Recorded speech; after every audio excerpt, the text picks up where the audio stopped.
বরাবরই আমরা জানতে চাই কি আছে এই কমিটিতে।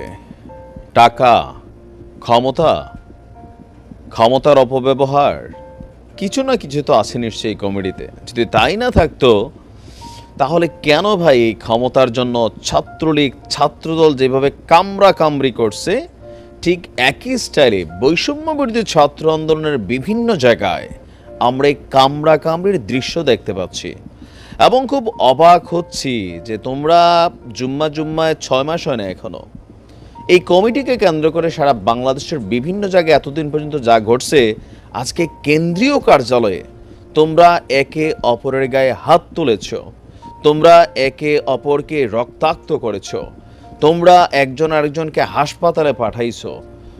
এই দৃশ্য কি তোমাদের কাছে মানুষ দেখতে চায়? প্রশ্ন উঠে আসে, কি আছে এই কমিটিতে? কিসের লোভে একজন আরেকজনের উপরে ঝাঁপিয়ে পড়ছো? আমরা নিন্দা জানাই এই ধরনের ঘটনাগুলোকে। এজন্য হাজার হাজার মানুষ আহত হয়নি, জীবন দেয়নি।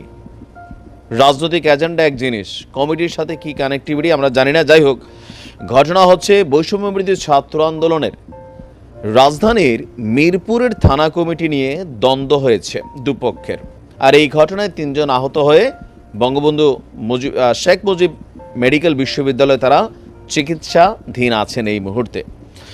গতকালকে রাত 10:30টার দিকে রাজধানীর বাংলা মোটরের রূপায়ণ টাওয়ারে বৈষম্য বিরোধী ছাত্র আন্দোলনের যে কেন্দ্রীয় কার্যালয় আছে সেখানে এই ঘটনা ঘটেছে।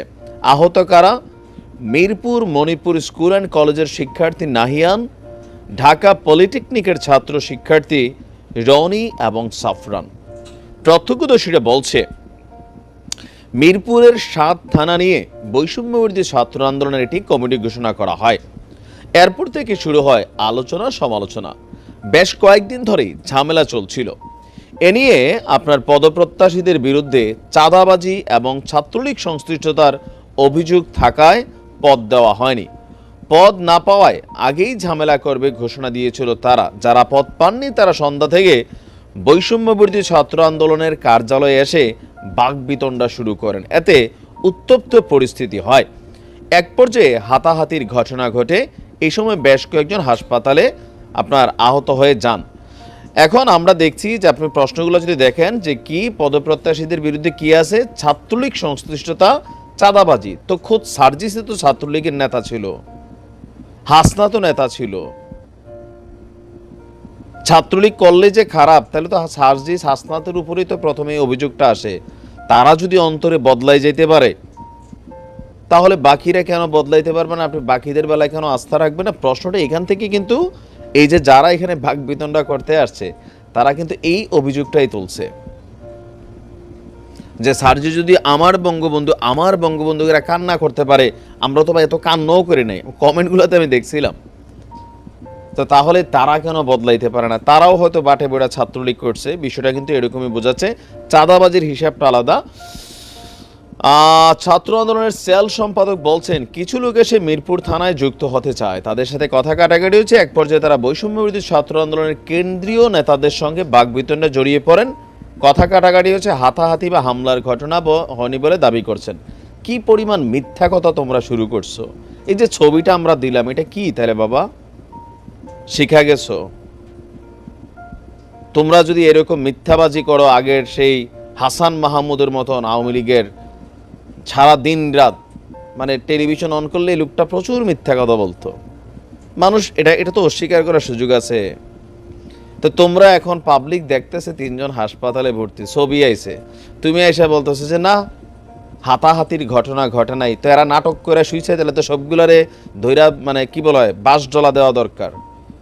অন্যদেরকে ফাঁসানোর জন্য তোমরা কেন শুইছো? তোমাদের কথা দিয়ে তোমাদেরকে কাউন্টার করার কিন্তু ইস্যুগুলো চলে আসতেছে। 3 জন ভাই হাসপাতালে, সাংবাদিকরা ছবি তুলে আনছে, সবগুলা গণমাধ্যমে আসছে। তুমি বলতেছো যে এখানে কথা কাটা করেছে, হাতাহাতি হামলার ঘটনা ঘটে নাই। তার মানে ওই 3 জন যারা হাসপাতালে শুয়ে আছে নাটকবাজ। তো কারে ফাঁসাইতে চাচ্ছ তোমরা? বুঝাইতে পারছি? এখানে অনেক কিছু কিন্তু কানেক্ট হচ্ছে। যতদিন যাচ্ছে বৈষম্য বিরোধী কমিটিগুলো নিয়ে প্রত্যেকটা জায়গায় সমস্যা তৈরি হচ্ছে। আর আমি নিজেও বুঝি না এই কমিটির মধ্যে কি আছে। এরকম যদি ঘটতে থাকে তাহলে বৈষম্য বিরোধী আন্দোলনের প্ল্যাটফর্মটা বিলুপ্ত হয়ে যাবে। এমনিতে তোমাদের মধ্যে বিভাজন, রাজনৈতিক বিভাজন, সকল কিছু মিলিয়ে অনেকটা কোণঠাস অবস্থায় আছো তোমরা। এই কথাগুলো হয়তো সহজে কেউ বলবে না, সবাই তেল টেল মারবে, বাট আমরা তোমাদের চোখে আঙ্গুল দিয়ে তোমাদের ভুলটা ধরিয়ে দিতে চাই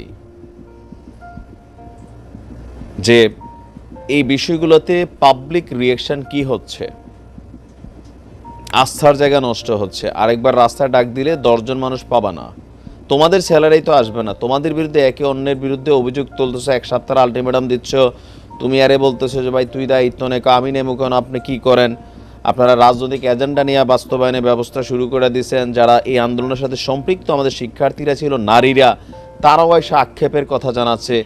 সো তোমাদের এই জায়গাগুলো নিয়ে কিন্তু নানান আলোচনা সমালোচনা শুরু হয়ে গেছে।